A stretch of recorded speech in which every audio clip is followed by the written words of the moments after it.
Dark Avengers के last episode के अंदर हमने देखा था कि किस तरह से नॉर्मन ऑसबॉर्न जो है अपनी नई डार्क एवेंजर्स की टीम को बनाता है, जिसमें उसने कुछ थंडरबोल्ट्स के विलन्स को इस्तेमाल किया होता है और उनको दुनिया के सामने एज अ हीरो शो कर रहा होता है। लेकिन उसमें दो एवेंजर्स के ओरिजिनल मेंबर शामिल होते हैं, जिसमें से एक सेंट्री और एक एरीज गॉड ऑफ वॉर होता है। ये लोग अभी भी नॉर्मन ऑसबॉर्न के साथ जुड़े हुए हैं क्योंकि नॉर्मन ऑसबॉर्न ने उनको कोई ना कोई लालच ऐसी दी है जिसकी वजह से वो उनके साथ हैं। और दूसरी तरफ न्यू एवेंजर्स वो बिल्कुल इनके खिलाफ हैं। और हमने यहाँ तक देखा था कि क्लिंट बार्टन यानी हॉकाई जो है वो दुनिया के सामने आता है टीवी न्यूज़ के ऊपर और पूरी की पूरी हिस्ट्री खोल के रख देता है ग्रीन गॉब्लिन यानी कि नॉर्मन ऑसबॉर्न की। और यहाँ पे दूसरी तरफ हमने ये भी देखा था कि जब विक्टर वॉन डूम को वो लोग लाइटवेरिया छोड़ने के लिए जा रहे होते हैं तो लाइटवेरिया के ऊपर एक लेडी उसका इंतजार कर रही होती है और वो कोई और नहीं बल्कि मॉर्गन लीफे होती है। अब आगे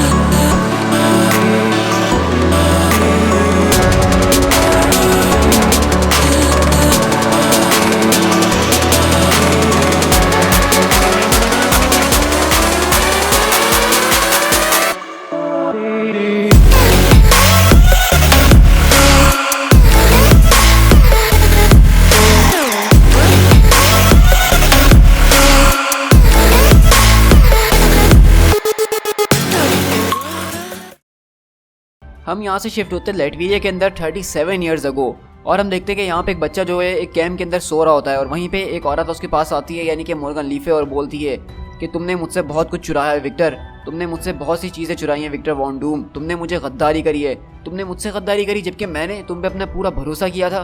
तुमने मेरा सिर्फ इस्तेमाल करा अपनी इस डार्क नॉलेज को सीखने के लिए, डार्क आर्ट्स को परफॉर्म करने के लिए। तुम इतना टाइम मेरे साथ थे, तुम सिर्फ स्टडी कर रहे थे और कुछ भी नहीं। लेकिन आज रात मैं तुम्हें यहाँ पे मारने के लिए आई हूँ ताकि जो तुमने किया है उसकी सज़ा तुम भुगत सको और इस तरह की दुनिया जो है तुम्हारे अंदर फ्यूचर से बिल्कुल पाक रहेगी।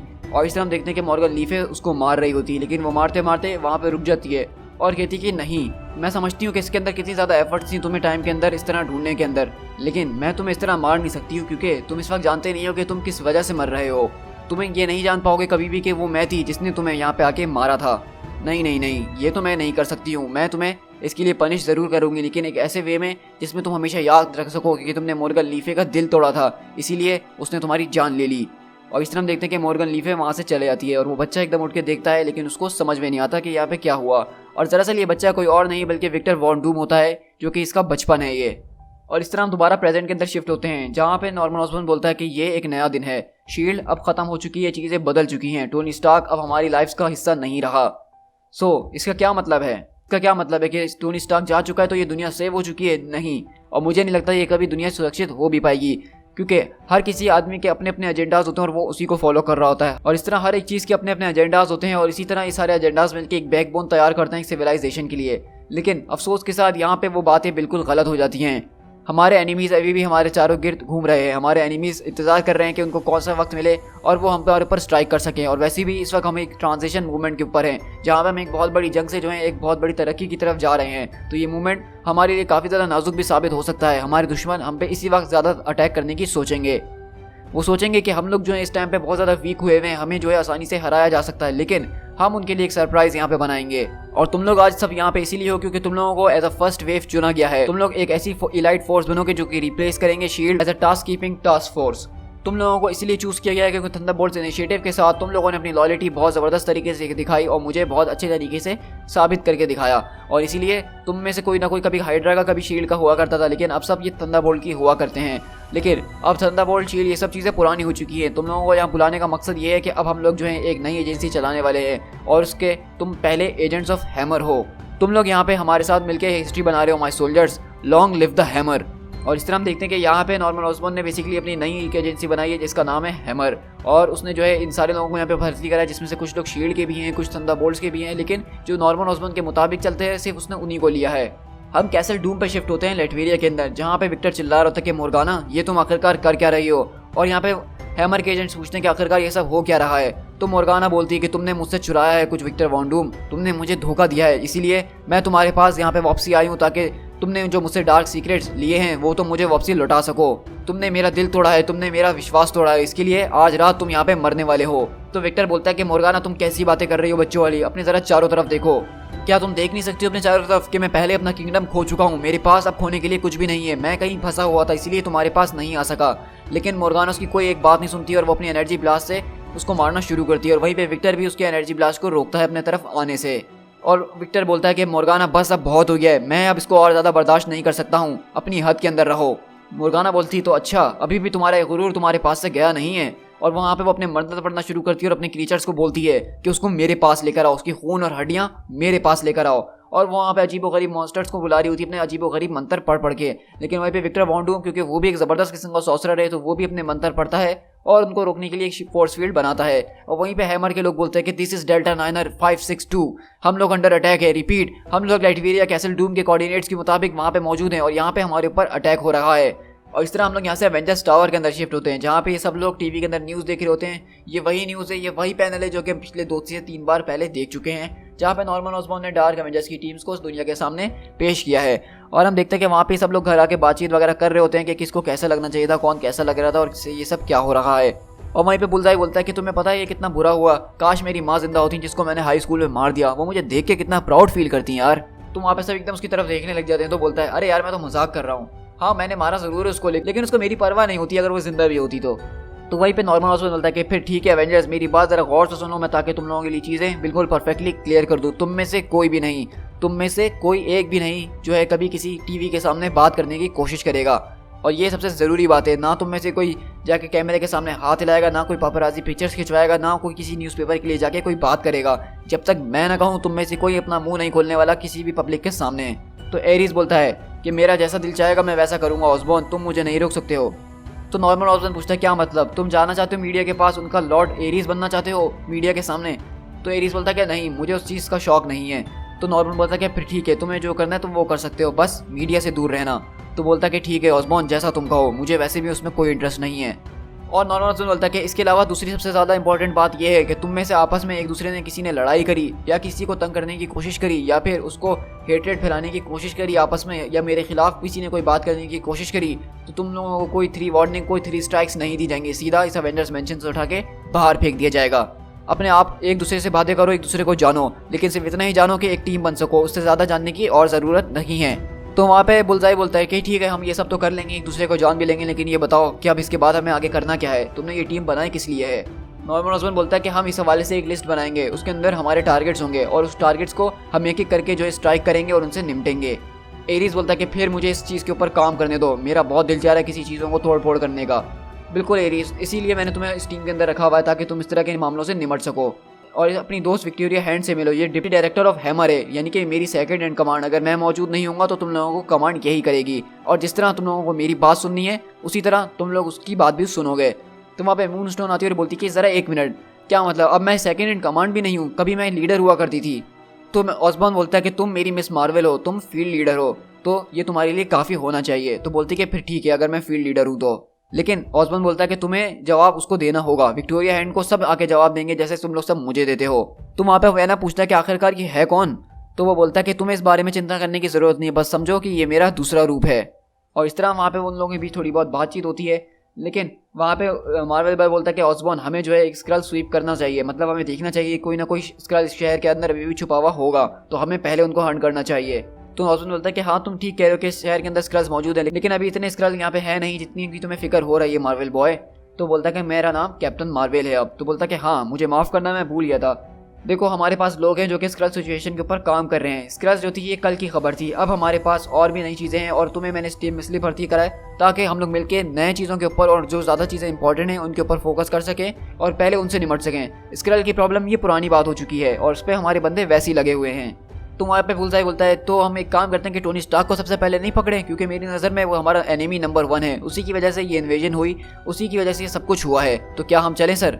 तो बोलता है कि नहीं, अभी के लिए हम टोनी स्टार्क को छू नहीं सकते हैं, वो कोर्ट का मैटर है और हम उसके ऊपर अभी जल्दी नहीं करेंगे। एक आदमी को उस वक्त लात मारना जब वो पहले से झुका हुआ हो, ये मेरा स्टाइल नहीं है, पब्लिक मेरे बारे में क्या सोचेगी। बुलजाई बोलता है कि इसकी परवाह किसको है कि पब्लिक क्या सोचती है। तो नॉर्मन बोलता है कि नहीं, मुझे इस बात की सबसे ज़्यादा परवाह है और तुम लोगों को भी इस बात की परवाह होनी चाहिए, पब्लिक के सामने हमारी इमेज अच्छी रहे, ये ज़्यादा ज़रूरी है। वहीं पर मिस मार्वल बोलती है कि हम लोग एक दूसरे का इंट्रोडक्शन वगैरह करें। तो डैकन बोलता है क्यों, हमें इस सब करने की क्या ज़रूरत है। मिस मार्वल बोलती है क्योंकि हम लोग एक दूसरे को जानते नहीं और सीरियसली अभी हमारे पास करने के लिए कुछ है भी नहीं। लेकिन इस तरह हम दोबारा लेटवेरिया के अंदर शिफ्ट होते हैं, जहाँ पे डूम और मोर्गाना लीफे के दरमियान ज़बरदस्त किस्म की मैजिकल एक फाइट चल रही होती है, जहाँ पे दोनों तरफ से वो दोनों मंत्र पढ़ रहे होते हैं। जहाँ पे मोर्गाना उसको मारना चाह रही होती है, लेकिन डूम वो भी पूरे उसके मतलब मुताबिक का होता है, मतलब उसकी टक्कर का होता है और उसको हर मंत्र का सही जवाब दे रहा होता है और उसके ऊपर भारी पड़ रहा होता है। लेकिन हम देखते हैं कि वहाँ पे मोर्गाना अचानक एक ऐसा मंत्र पढ़ती है जिससे विक्टर वॉन डूम उसकी शील्ड्स टूटती हैं और उसको बिजली का जोरदार झटका लगता है। और वहाँ पे मोर्गाना बोलती है कि तुम इस बात पे विश्वास नहीं करोगे कि मैंने कितना वक्त से इंतजार करा है कि तुम मुझसे ये कहो। लेकिन वहाँ पे अभी भी जो है विक्टर वॉन डूम वो उसको मारने की कोशिश कर रहा होता है। तो पीछे से एक मॉन्स्टर आता है उसका और उसको पकड़ के ज़मीन के अंदर गाड़ देता है। तो वहीं पे ऑसबॉर्न बोलता है कि मैंने तुम्हें कहा ना कि ये हमारा वुल्वरीन है, मैं जानता हूँ उनकी टीम के पास भी एक वुल्वरीन है और एक हमारे पास भी है, ये अच्छा है, लेकिन ज़रा रुको। तो वहीं पे हम देखते हैं कि वहाँ पे विक्टोरिया रणनीति बोलती है कि ये अभी अभी हमारी सिक्योर लाइन के ऊपर मैसेज आया है कि इसको आपको देखना ही होगा। और बेसिकली उस मैसेज के अंदर यही होता है कि विक्टर वॉन डूम की फुटेज दिखाई जा रही होती है उन गार्ड्स के जरिए कि इन लोगों के ऊपर एक अटैक हुआ है, विक्टर वॉन डूम के ऊपर एक ज़बरदस्त किस्म का अटैक हुआ है जो कि लेटवेरिया के अंदर हुआ है और वहाँ पे मोर्गान लीफे से लड़ने के लिए आई है। तो वहाँ पे सेंट्री बोलता है कि ज़रा एक मिनट, ये डॉक्टर डूम लेटवेरिया कैसे चले गया, इसको तो हम पकड़ के न्यूयॉर्क लेकर आए थे ना। तो ऑसबॉर्न बोलता है कि मैंने उसको आज़ाद करा है। विक्टोरिया क्या तुम मुझे सैटेलाइट फुटेज दिखा सकती हो, क्या हमें इस बारे में और इंटेल मिल सकती है। विक्टोरिया बोलती है कि बिल्कुल, जैसा आप चाहें सर। तो ऑसबॉर्न बोलता है कि डैम इट, मैंने नहीं सोचा था कि हमारा पहला मिशन डूम की हेल्प करना होगा, पब्लिक की नज़र में इतना अच्छा नहीं है, लेकिन एवेंजर्स सूट अप, हमें कुछ करने के लिए जाना है। और इस तरह हम देखते हैं कि नॉर्मन ऑसबॉर्न अपनी एवेंजर्स की टीम को लेता है, जिसमें हम देखते हैं कि Sentry, Miss Marvel, Iron Patriot यानी कि नॉर्मन ऑसबॉर्न और बाकी के सारे एवेंजर्स क्वीन जेट में बैठ के लेटवेरिया जा रहे हैं विक्टर वॉन डूम की मदद करने के लिए, क्योंकि यहाँ पे नॉर्मन ऑसबॉर्न ने उससे कहा था कि जब भी तुम्हें ज़रूरत पड़ेगी हम तुम्हारे लिए खड़े होंगे, और यही इनकी कबाल का एक मकसद है। तो ऑसबॉर्न बोलता है कि चलो कम से कम हम ये तो देख लेंगे कि ये टीम क्या कर सकती है और उसमें कितना दम है। और इस तरह वहाँ पे विक्टर वॉन डूम पड़ा हुआ होता है जिसकी बहुत बुरी हालत हुई होती है और उसका मॉन्स्टर उसके सामने खड़ा होता है। लेकिन मोर्गाना आती है और बोलती है कि बहुत खूबसूरत, और वो अपना चाकू निकाल के जो है विक्टर की तरफ बढ़ती है उसको मारने के लिए। लेकिन तभी जब वो पीछे मुड़ के देखती है तो वहाँ पे ये एवेंजर्स की टीम आ जाती है उसको रोकने के लिए। और नॉर्मन ऑसबॉर्न बोलता है कि तुम्हें क्या लगता है कि तुम यहाँ पे क्या कर रही हो। तो वहाँ पे एरीज बोलता है कि मैं जानता हूँ कि ये एग्जैक्टली कौन है, ये मोर्गाना लीफे है, ये डार्क सॉर्सरेस है जो कि अलग टाइम से आई है, ये हमारे इस टाइम की है नहीं। तो वहाँ पे वैनम बोलता है क्या मैं उसको खा सकता हूँ। तो डैकन बोलता है क्या तुम्हें हर वक्त कुछ ना कुछ खाने के बारे में लगी रहती है। और वहीं पे हम देखते हैं कि एक बहुत बड़ा सा ड्रैगन आता है और उनके पूरे के पूरे क्वीन जेट को अपने दांतों से दबा के तोड़ देता है, जिससे वो पूरा वहाँ पे क्रैश हो जाता है। तो वहाँ पे नॉर्मन ऑसबॉर्न आता है और बोलता है कि मेरा नाम नॉर्मन ऑसबॉर्न है और मैं लीडर ऑफ एवेंजर्स हूँ मिस फे। मैं यहाँ पे सिर्फ इसीलिए आया हूँ कि आपको बता सकूँ कि आप जहाँ से आई हैं अपने वक्त में वहीं से फौरन लौट जाइए, वरना आपको इसके कॉन्सिक्वेंसेस से निपटना पड़ेगा। तो वहाँ पे मोर्गाना पीछे पलटती है और बोलती है कि मैं एवेंजर्स से पहले भी लड़ चुकी हूँ नोबेल नाइट। नॉर्मन बोलता है कि हाँ लड़ तो चुकी हो, लेकिन हम जैसों से नहीं, हम अलग हैं, सरेंडर करो और यहाँ से फौरन निकल लो। तो मोर्गाना बोलती है अगर मैं सरेंडर ना करूँ तो तुम क्या करोगे। तो नॉर्मन बोलता है कि बॉब तुम्हारे पास मेरी पूरी परमिशन है, पीछे मत हटना। और इस तरह हम देखते हैं कि सेंट्री जो है अपनी फुल स्पीड से चार्ज होता हुआ मोर्गाना लीफे की तरफ आ रहा होता है। और हम देखते हैं कि सेंट्री यहाँ पे इतनी स्पीड से आता है कि एक झटके में वो आसमान से सीधा ज़मीन पे पहुंचता है, मोर्गाना लीफे को पकड़ता है और उसका सर धड़ से अलग कर देता है खींच के। और आप अंदाज़ा लगा सकते हैं यहाँ से सेंट्री की पावर का। तो वहाँ पे जो है हॉकाई आता है और बोलता है कि मैं वैसे अक्सर कहता तो नहीं हूँ, लेकिन सच में वाओ यार, इसकी कमाल की शक्तियाँ हैं। तो वहाँ पे सेंट्री बोलता है कि क्या हुआ, मुझसे कुछ गलत काम हो गया क्या, मैंने कुछ अच्छा करा है या कुछ मैंने बुरा करा है। तो एरीज बोलता है कि हाँ मेरे दोस्त, वैसे ये एक तरीका अच्छा है जंग को जल्दी ख़त्म करने के लिए। तो सेंट्री पूछता है क्या मैंने अच्छा करा या बुरा, मुझे सिर्फ इतना बताओ। तो ऑसबॉर्न बोलता है कि तुमने बिल्कुल ठीक काम करा है बॉब, जैसा मैंने तुम्हें कहा था बिल्कुल वैसा ही। तो बॉब बोलता है कि वाकई में, क्योंकि मुझे नहीं लग रहा कि मैंने कुछ सही करा है। तो वुल्वरीन बोलता है कि आखिरकार इस बंदे के साथ मसला क्या है, और हम सब जानते हैं कि इसके साथ मसला क्या है। और वहीं पे ऑसबॉर्न आता है और बोलता है कि विक्टर क्या तुम ठीक हो। लेकिन वहाँ पे विक्टर वो बेहोश पड़ा होता है। तो वैनम बोलता है कि इसके साथ हुआ क्या है आखिरकार, जो इस तरह ज़मीन पे पड़ा है, ये तो बिग ओल्ड डॉक्टर डूम है ना, मुझे नहीं लगता था कि वो इस तरह से यहाँ पड़ा होगा। तो वुल्वरीन बोलता है कि मेरे ख्याल से वो उसके ऊपर काफ़ी ज़्यादा भारी पड़ी और तभी उसने इसकी ये हालत कर दी है, लेकिन मुझे लग रहा है कि अभी भी सांस ले रहा है। हॉकाई बोलता है कि मेरे ख्याल से कहीं ये कॉमा में तो नहीं चले गया। एरीज बोलता है कि मैं तो सिर्फ इस बारे में सोच रहा हूँ कि वो सॉर्सरेस के साथ इसने क्या किया हुआ ऐसा, जो कि वो टाइम ट्रैवल करके इसको यहाँ पे पनिश करने के लिए आई थी, वो भी इतने बुरी तरीके से। तो वो बोलती क्या मतलब, वो टाइम ट्रैवल कर आई है। तो एरीज बोलता है कि तुम्हें क्या लगता है, वो किंग आर्थर के ज़माने की सॉर्सरर है, किंग आर्थर। तो हॉकाई बोलता है कि मेरे तो पहले मिशन के ऊपर ही दिमाग खराब होना शुरू हो चुका है। तो वहीं पे ऑसबॉर्न बोलता है कि hand this is iron patriot. तो हॉकाई बोलता है कि वाकई में लोगों के सामने अपने आप को आयरन पेट्रियट बुलाने वाला है, और बोलता है इस वक्त हम लोग कैसल डूम के ग्राउंड के ऊपर मौजूद हैं, हमें इस वक्त जो है एक क्लीन अप टीम चाहिए और एक फॉरन इवैक टीम भी चाहिए, ताकि जैसे जल्द हम लोग यहाँ से सबको लेकर निकल सकें। तो वहीं पे अचानक हम देखते हैं कि सेंट्री जो है उसको कुछ अजीबोगरीब चीज़ महसूस होना शुरू होती है और सब लोग पूछते हैं एरीज वगैरह के बॉब क्या हुआ तुम्हारे साथ, क्या मसला है। लेकिन बॉब बोलता है कि कुछ खतरनाक हो रहा है, कुछ बुरा हो रहा है। और हम देखते हैं कि अचानक वो जोर से आसमान की तरफ देख के चीखने लग जाता है और उसके अंदर से एक बहुत बड़ा धमाका होता है और वो एनम वगैरह सब एकदम परेशान हो जाता है कि ये क्या हुआ। और ऑसबॉर्न बोलता है कि ओके हैंड, मुझे नहीं पता कि तुमने ये सब देख रही हो कि नहीं देख रही, लेकिन सेंट्री वो अभी हमारे पास से चले गया है, मतलब ख़त्म हो गया है वो। और वहीं पे हम देखते हैं कि मुर्गाना दोबारा आती है और बोलती है, और एक बात अपने इस सिंपल माइंडेड दिमाग के अंदर समझ के रख लो कि मैं तुम्हारे टाइम में से नहीं हूँ, तो अगर तुम मुझे मार भी देती हो तो मैं पास्ट के अंदर वापसी जाके आ सकती हूँ और तुम्हारे डिस्ट्रॉय करने के अलग अलग तरीके साथ में लेके आ सकती हूँ। तो मतलब तुम लोग चाहे जो भी कर लो, मुझे इस एग्जिस्टेंस से कभी मिटा नहीं सकते हो। मैं चाहूँ तो तुम्हारे बचपन में जाकर तुम सबको ख़त्म कर सकती हो, इस तरह तुम लोग टाइमलाइन के अंदर कभी एग्जिस्ट करोगे नहीं।